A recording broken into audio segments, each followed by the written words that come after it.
Welcome to rePROs Fight Back, a podcast where we explore all things reproductive health, rights, and justice. I'm your host, Jenny Wetter, and I'll be helping you stay informed around issues like birth control, abortion, sex education, and LGBTQ issues, and much, much more. Giving you the tools you need to take action and fight back. Okay, let's dive in.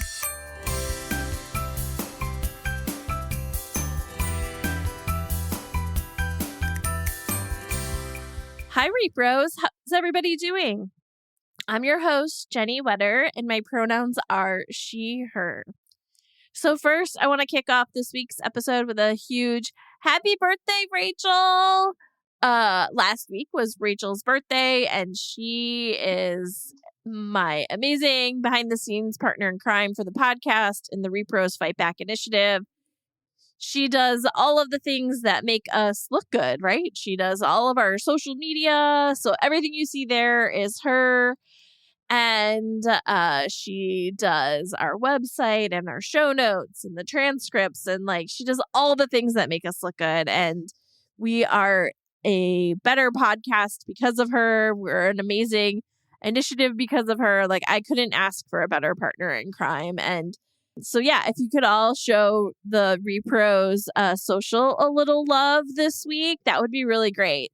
We had some hate come our way, and Rachel is the one who has to see all that with social media. So if you all could send a little love to our social, that would really make me happy because Rachel could use it. So make sure that you send your love to our social, especially our Twitter at rePROs Fight Back or our Instagram at rePROs FB. So send her love, and it'll make her day a little brighter after having to deal with those hateful trolls. So thank you. Let's see what else is going on. I am still just going day by day. I'm doing pretty good. Checking in on my mom a lot, making sure she's doing okay. Starting to get back to some normal things. I was able to do some baking, which is good to be able to do that again. I'm still in a bit of a needing to do comfort reading and not addressing my massive pile of to be read books. Right? I have so many books that I was excited to read, but I just am not in a place to read most of them at the moment. I really am still in the the amount of stress I can handle is a romance where I know there's going to be a happy ending and not a lot of drama. So I've been doing a lot of cozy romance reading, magical romance reading, to get me through all of this. So if you have recommendations, send them my way for anything cozy romance, magical romance. Last year I discovered the category cozy fantasy, which was freaking delightful. I didn't know I needed that in my life. So I read Legends and Lattes. So if you have anything in that vein where it's cozy fantasy, was also delightful. Basically anything without a lot of stress. That's just like a big warm hug. That's what I'm looking for right now. So send me your recommendations. You can send them at Jenny in DC on Twitter or All Books and Bread on Instagram. Those are both me. So happy to get any and all recommendations there. Just that's where I'm at right now. I started this week my first book that wasn't any of those cozy things, and it seems to be going okay. We'll see. We'll see how it goes. I just still am in that I need a warm hug mode of entertainment. I haven't turned to Great British Baking Show yet, but it's probably going to happen soon with everything that was happening, but also other added work-related stress, including the Miffy abortion case, which at the moment when I'm recording this, we don't have the decision yet, but we're waiting on it. Let's see. I think those are the big things of what's happening right now. So let's turn to this week's interview. I am so excited, y'all, for this week's interview. This is something I haven't done before. I mean, Rachel has been on. So I guess I have had someone from work before, but I'm having somebody on to talk about a work thing. So I haven't done that before. Rachel interviewed me as for an Ask Me Anything. But I am super excited this week to have on the lovely Bridget Kelly, who is amazing and is here to talk about her brand new report, Connecting the Dots for Population Institute. And we are getting ready. We will be talking about all things relating to SRHR and gender equality and why we need to talk about the two of them together. So with that, let's turn to my interview with Bridget. Hi, Bridget. Thank you for being here. Hi, Jenny. Thanks so much for having me. So y'all, I'm so excited for today's episode because one, I have the joy of working with Bridget every day at PI. And so it's so exciting to finally have her on the podcast to show off how amazing she is and her great work. So Bridget, I'm so excited to have you here.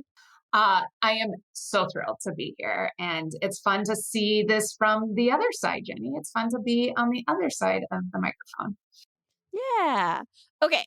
So before we fly into your amazing new report, do you want to take a quick second and introduce yourself and include your pronouns? I do. Okay. I am Bridget Kelly. My pronouns are she, her, and I am the Director of Research for Sexual and Reproductive Health and Rights at the Population Institute. So this new report is amazing and it just came out. So congratulations. I know how much work you put into it and it really shows because it's a wonderful report. Thank you.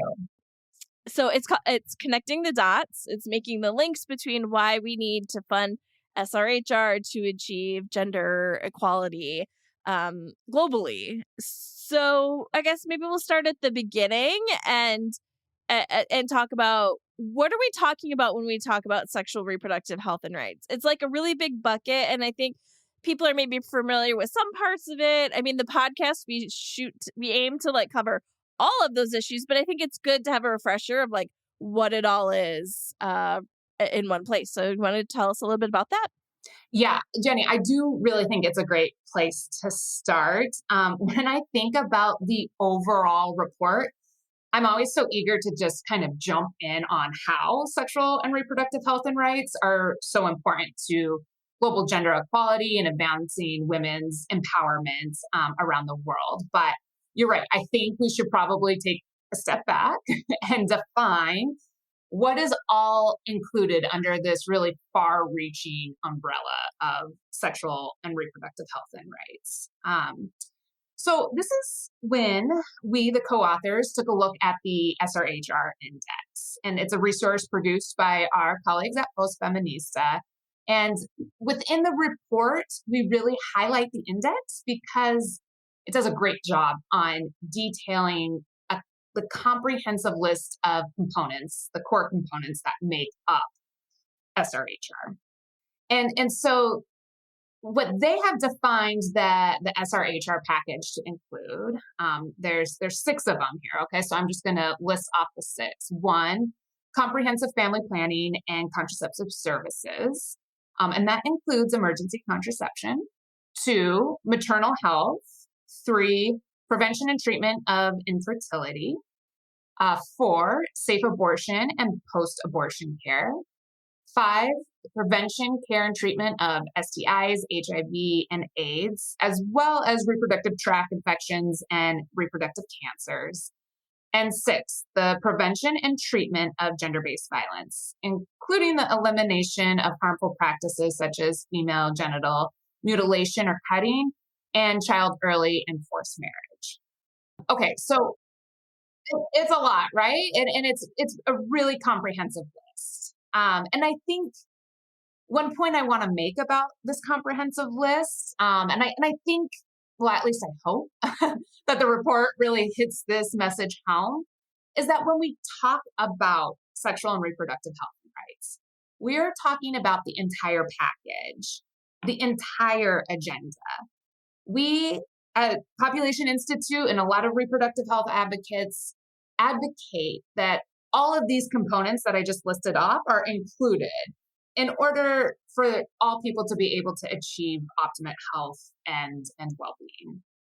I mean, Jenny, as we know, on the political side of things, that is not always the case. And we unfortunately see that various components of this index are either ignored or outright excluded, especially when it comes to U.S. foreign policy and assistance. So it is a really good place to start to understand the comprehensiveness of the agenda in order to really help to advance gender equality worldwide. It's one of those things that like it's so big, but it's also just like so basic to like make sure you have access to like all of these rights. Like they're just so like fundamentally like closely held, and like you need to make sure you have access to safe maternal care. Like obviously, right? And like family planning. I mean, obviously, abortion. Yeah, like they're just so basic, but yet somehow like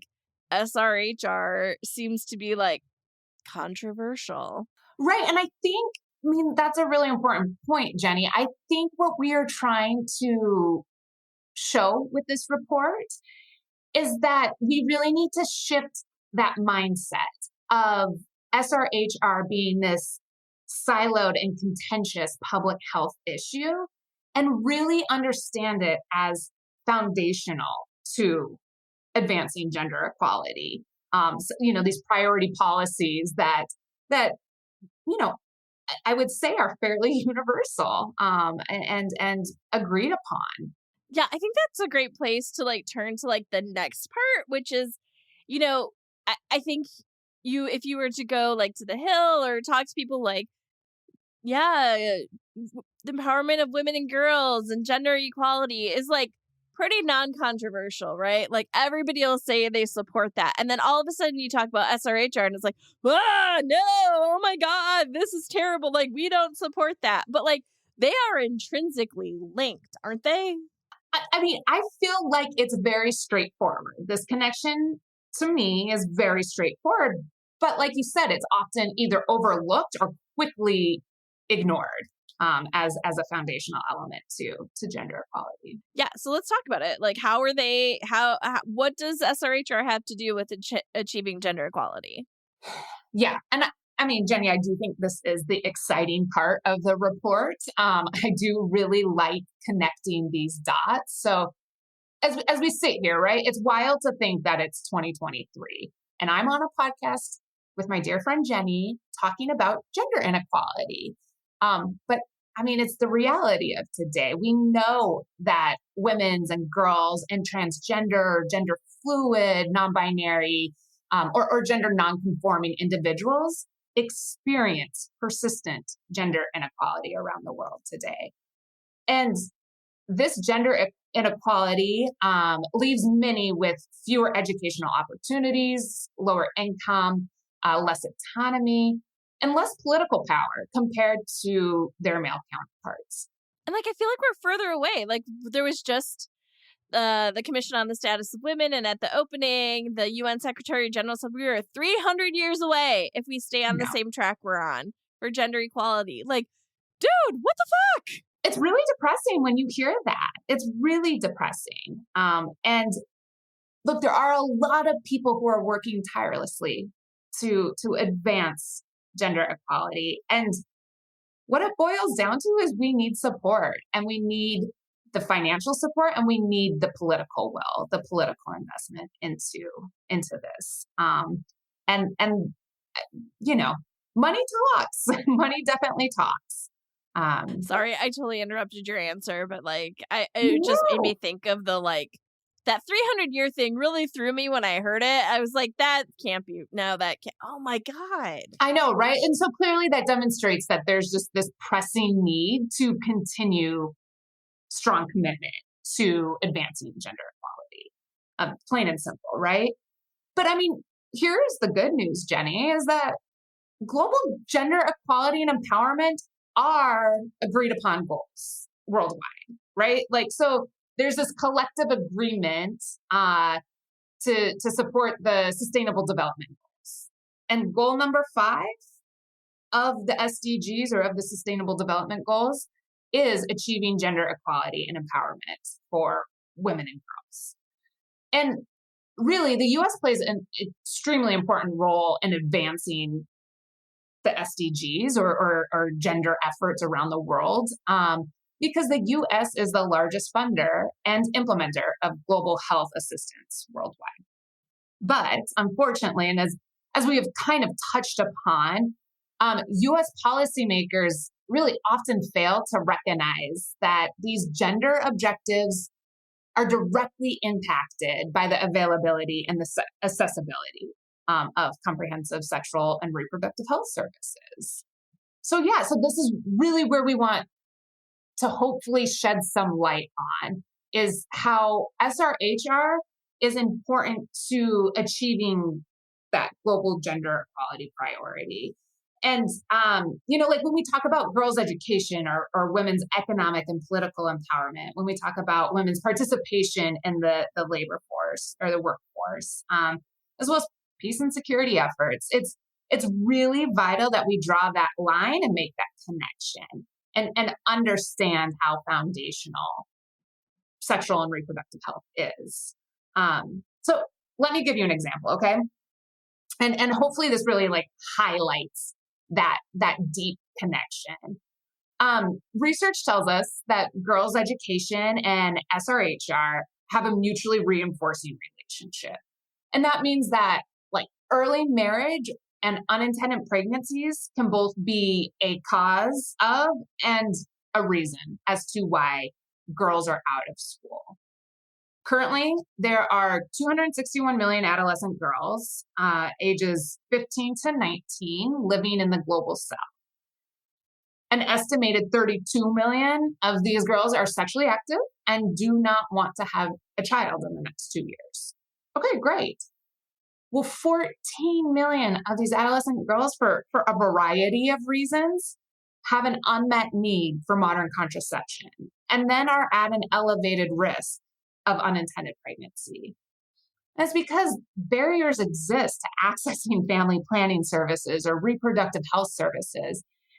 And these barriers really put the U.S. commitment to girls' education worldwide at risk. And this is just, one example of how a priority policy of the U.S. is at risk of being undermined if SRHR is excluded from the big picture. Yeah. And on top of that, child marriage is part of SRHR. So girls are getting pulled out of school because they're getting married. And so again, these are mutually reinforcing problems, right? So if girls are getting pulled out of school, they may not have the agency then to decide that they want to use methods of family planning. It is all so interrelated and interlinked that if you ignore part of it, you are actively doing harm to the other part. I mean, yeah, you said it absolutely eloquently, Jenny, that when you ignore one part of it, you are inevitably weakening your efforts in the other area. And that's what we're seeing right now. Yeah, it just seems so I don't know, just so obvious in so many levels, right?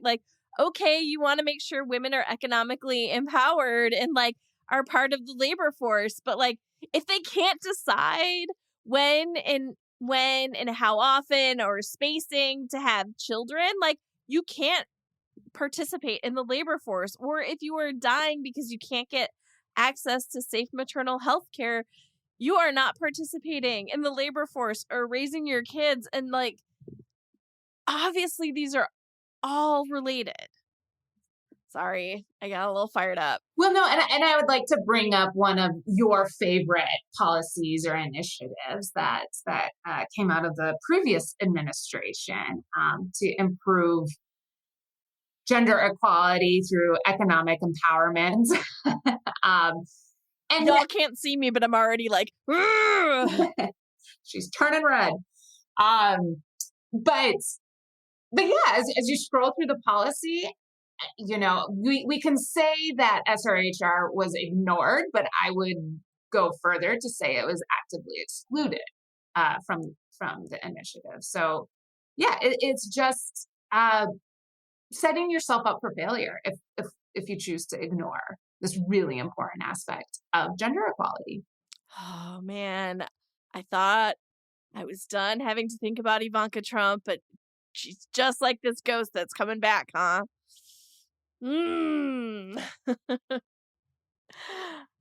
Oh, yes. Her big initiative to help women and girls, where as we all said, and I will go ahead and trademark my friend Tara. It was Ivanka Trump pretends to help women. Was the actual name, and it just wasn't enough. Right. And, knowing you, Jenny, I think I just brought that up just to see your reaction to it. I didn't mean to derail all of this. I mean, it is absolutely related, but it's just more fun to see your reaction to all of this. Thank you. But yeah, I just, it is so basic, and like, you can't focus on just making sure that women and girls have access to investment or all these other things. And they are important. And that is not to say they're not important. But if you aren't making sure that they have access to basic health care, including family planning and safe maternal health care, and there's, programs around gender-based violence and like that whole package of SRHR rights, if you're not in doing that, like, women are not going to be able to participate in these programs because they're going to have problems related to those other things.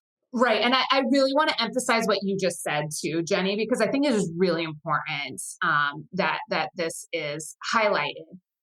We are not talking about a substitution of money or policy priorities taking away from gender equality initiatives. We're talking about an addition to the gender equality initiatives that are out there. So they work hand in hand, and this only helps to advance. Investing in sexual and reproductive health and rights only helps to advance gender equality. Yeah, to meet this moment, it needs to be everything everywhere all at once. Right? I need all of the things. I mean, I think that's the theme of today, right? Meeting the moment. Yes. If we're not supporting all of the parts. So it's not saying don't invest in girls' education or don't invest in whatever. It's saying if you're not investing also in SRHR at the same time, your money in the other areas isn't going to go as far because you need to have them both together. Yes. Well said. Exactly. Okay, I guess that brings us to the money. Money! So U.S. investment in these issues. Okay, so first of all, when we talk about investment, we of course are talking about the money or money. But when we're also talking about the political will or the investment in policy, if you will, when we talk about the investment needed in the SRHR agenda. But let's first talk about the cold hard numbers. First and foremost, this gets a little complicated because U.S. support for various components of the SRHR agenda flows through multiple budget and appropriation line items. We see it in bilateral family planning and reproductive health programming. We see it in maternal and child health, in PEPFAR, which is the U.S. President's emergency plan for AIDS relief, as well as through multilateral contributions to UNFPA and other funding avenues. So it gets complex.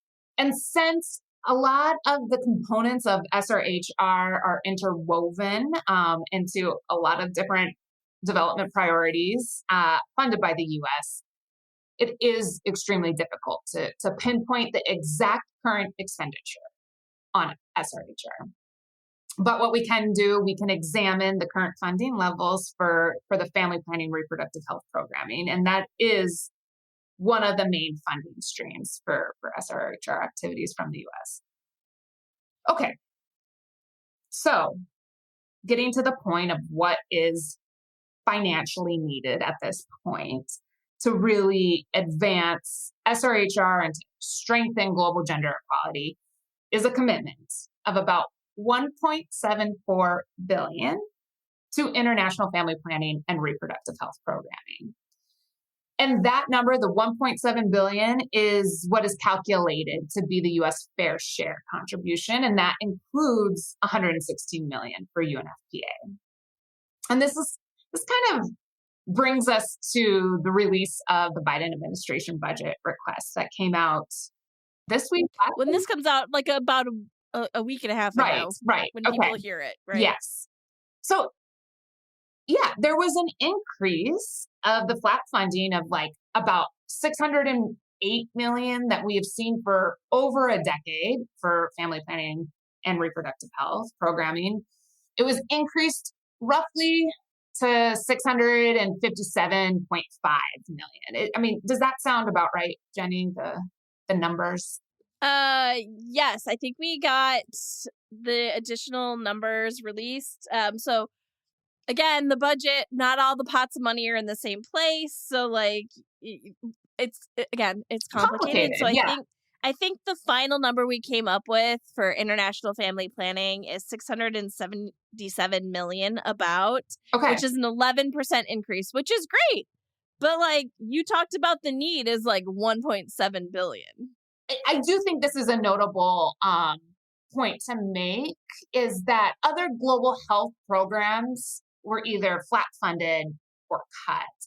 And so what we can kind of glean from this is there is like a message that the administration does recognize the importance of sexual and reproductive health and rights. But going back to the theme of the podcast today, it's just not enough to meet the moment. Yeah, I think that's very true. Like I again, the like having to be fair of like, yeah, a lot of other programs saw a cut, but also to be fair, like it's been 13 years since international family planning has seen an increase. And those other programs have not suffered that same fate. So it all kind of, just to be completely fair, but also like we've been flat funded for 13 years, but like inflation and purchasing power has not stayed flat. So like I think when the math was done, and don't like quote me on this, I think it was about a 25% reduction in purchasing power. So like that same pot of money is not going anywhere near as far to meet the needs of the people who need access to the services. So again, really grateful for the increase. We need it. It's going to be a tough year with the House, and like I just, yeah, there's a lot that needs to be done. It's not enough. Right. Yeah. I mean, and in addition to the money too, we also have to talk about the investment of policy change. Yeah. The president has the bully pulpit, right? Like he can like be like, let's support policies. So did he do that? That's a great question, Jenny. Did he do that? No, it's disappointing. It's disappointing that the Helms Amendment is still included and was not. There wasn't a request to take out the Helms Amendment. So Helms is the global version of the Hyde Amendment, which is domestic, which says no taxpayer funding for abortion. Helms is a little more complicated because it says that abortion can't be used. It will not fund abortion as a method of family planning. We'll get into details in a different episode of like why it means the administration could be doing more than they are, but they did not ask for repeal of the Helms Amendment, which we've been pushing for a long time. They also did not include asking for getting rid of the Hyde Amendment around Peace Corps volunteers. So they did ask for repeal of Hyde in like the broader, but in our bucket of international funds, they did not ask for it around Peace Corps volunteers, but they did ask for some other technical fixes we've been asking for, which was good, but like the big one that we have been really pushing them on is Helms, and it was very disappointing to see them not ask for that policy change. Right, and I mean I think it comes back to what we were talking about, including the entire agenda when it comes to SRHR, because these are the policies that restrict funding from being able to advance the entire agenda. Of course, namely abortion care, when we're getting down to it. But so there really does need to be policy changes to these U.S. foreign policies that are extremely restrictive and, quite frankly, very harmful. And like you said, I know you go in so depth about this in other podcasts. I mean, frequent listeners and readers of the transcripts are probably experts on this already. But like you said, this is like the global gag rule. It has to go, right? It must permanently be repealed. And to do that, Congress has to pass the Global Hurt Act. The Helms Amendments, that also, as we had just mentioned, it has to go. And there also needs to be modifications to Kemp-Kassan Amendment so that in the future, we can ensure that U.S. funds are not wrongfully withheld from UNFPA. So many important parts to think about. And like, I was gonna say it's getting to be appropriation season, but like honestly, with the way government funding goes, like it's just like perpetually it's like always appropriation season. But also it's like more appropriation season right now, like when it should be happening. And so it's really important to be having this conversation right now of like, you can't tout your investments in girls' education or other areas to empower women and girls if you are not also making these needed investments in sexual and reproductive health and rights. Yeah, spirit. You just can't. Sorry, y'all. Okay, so why is now, other than appropriation season, but like why is this moment so important to talk about increased funding? Yeah. Okay, we've said this a few times, but there, like there's not enough money to meet the moment. And that holds a lot of different meanings. But one of them does mean meeting the needs of the population, right? So as the world population grows, so too does the need for SRHR funding in order to fulfill everybody's right to sexual and reproductive health and rights services. So today there's about 1.8 billion people between the ages of 10 to 24. And this is the largest generation of youth in history.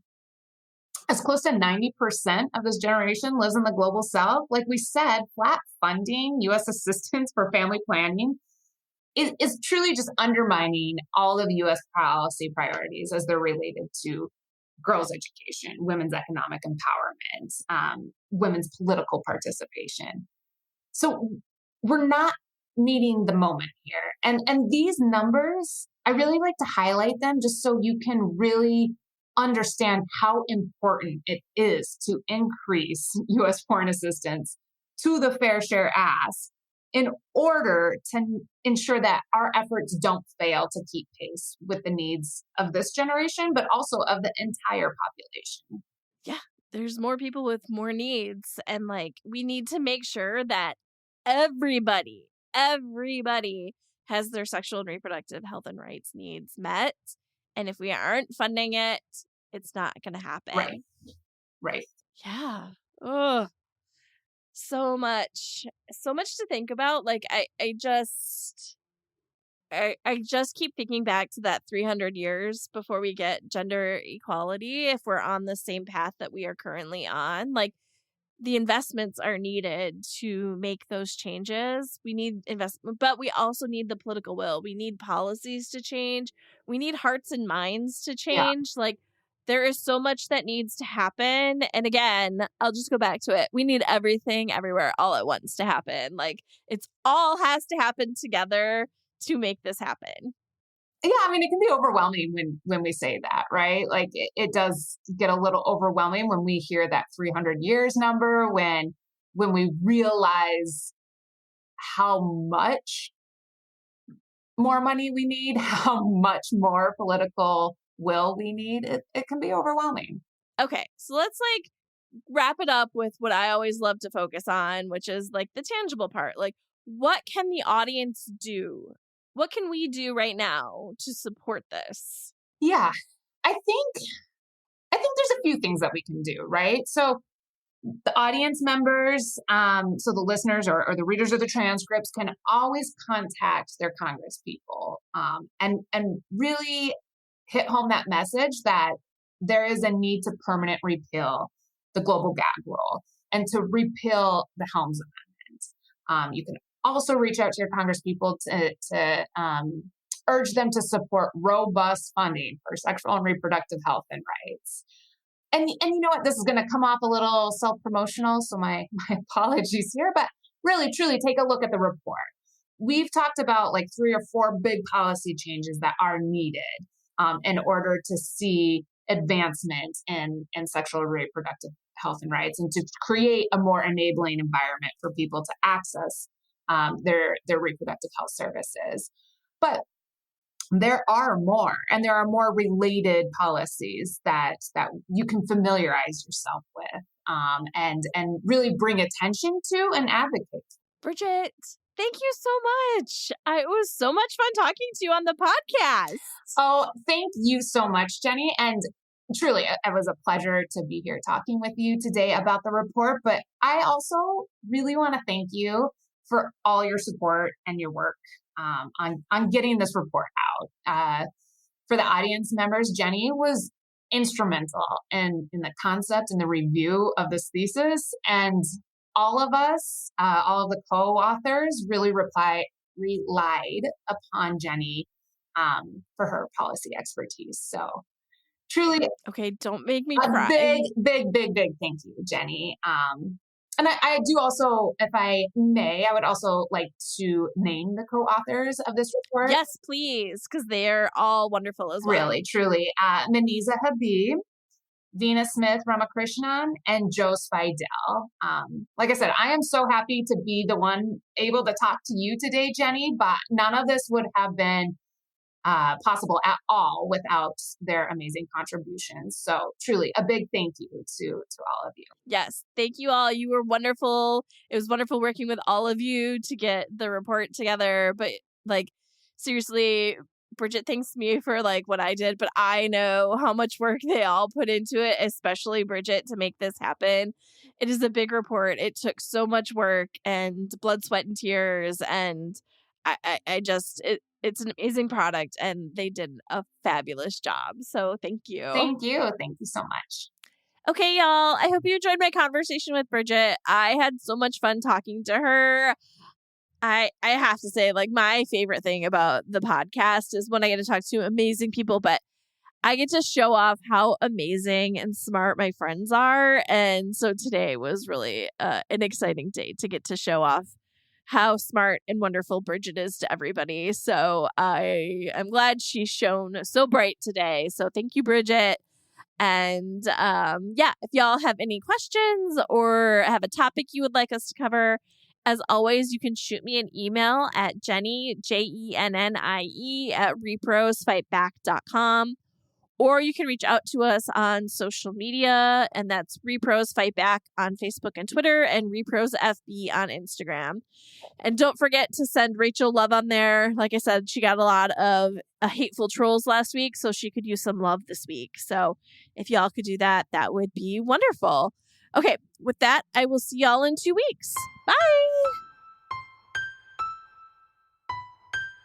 For more information, including show notes from this episode and previous episodes, please visit us at our website at reprosfightback.com.